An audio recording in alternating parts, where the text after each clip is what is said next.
মানে বিনা অনুমতিতে আপাতত রাত্রেবেলা প্রবেশ নিষেধ, কিন্তু আমার একজন শুভাকাঙ্ক্ষী আছে, সেই কারণে রাত্রেবেলা কক্সবাজারটা ঘুরে দেখতে পারতেছি।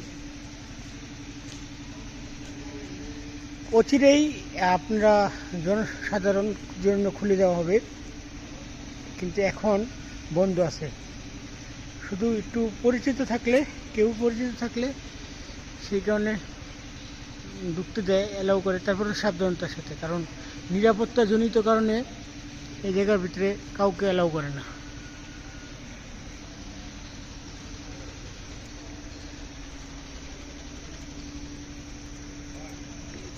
পানির লাইন, উপরে পানির লাইন, যে আমরা যে ওয়াশরুমে যাই, এই আপনার ট্রেনের যে ওয়াশরুমগুলোতে যাই, সেই ওয়াশরুমের যে পানিগুলো এটা ছাদের উপরতে দেওয়া হয়। এটা প্রত্যেক গাড়িতে